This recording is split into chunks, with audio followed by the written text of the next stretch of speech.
ಧರ್ಮಸ್ಥಳದಲ್ಲಿ ಹೆಣಗಳನ್ನು ಹೂತು ಹಾಕಿದ ಪ್ರಕರಣ ಇಂದು ತಲೆಬುರುಡೆಯ ಸ್ಥಳ ಮಹಜರು ಪ್ರಕ್ರಿಯೆ.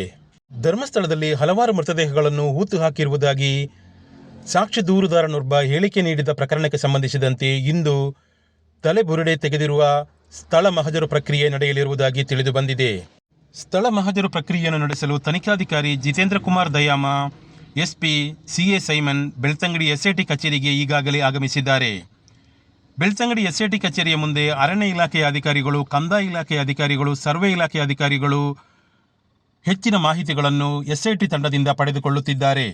ಇಂದು ಎಸ್ಐಟಿ ತಂಡ ಸಾಕ್ಷಿ ದೂರುದಾರನನ್ನು ಕರೆದುಕೊಂಡು ಸ್ಥಳ ಮಹಜರಿಗೆ ಧರ್ಮಸ್ಥಳಕ್ಕೆ ಆಗಮಿಸಲಿದೆ. ಸಾಕ್ಷಿ ದೂರುದಾರ ಈಗಾಗಲೇ ಒಂದು ತಲೆಬುರುಡೆಯನ್ನು ಪೊಲೀಸ್ ಇಲಾಖೆಗೆ ಹಸ್ತಾಂತರಿಸಿದ್ದು, ಈ ತಲೆಬುರುಡೆಯ ಸ್ಥಳ ಮಹಜರು ಪ್ರಕ್ರಿಯೆ ನಡೆಯಲಿರುವುದಾಗಿ ತಿಳಿದು ಬಂದಿದೆ.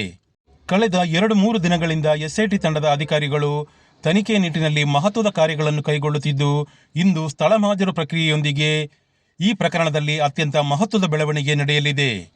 ಸಾಕ್ಷಿ ದೂರುದಾರನೊಂದಿಗೆ ಇಂದು ಎಸ್ಐಟಿ ತಂಡ ಧರ್ಮಸ್ಥಳಕ್ಕೆ ಆಗಮಿಸಲಿದ್ದು, ಈ ತಲೆಬುರುಡೆಯನ್ನು ತೆಗೆದ ಸ್ಥಳದ ಮಹಜರು ಪ್ರಕ್ರಿಯೆಯನ್ನು ನಡೆಸಲಿದ್ದಾರೆ.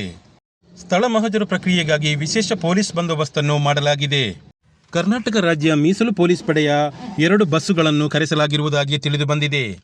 ಪ್ರಕರಣದ ತನಿಖೆಗೆ ಸಂಬಂಧಿಸಿದಂತೆ ಈ ಸ್ಥಳ ಮಹಜರು ಹೆಚ್ಚು ಮಹತ್ವವನ್ನು ಪಡೆದುಕೊಂಡಿದೆ.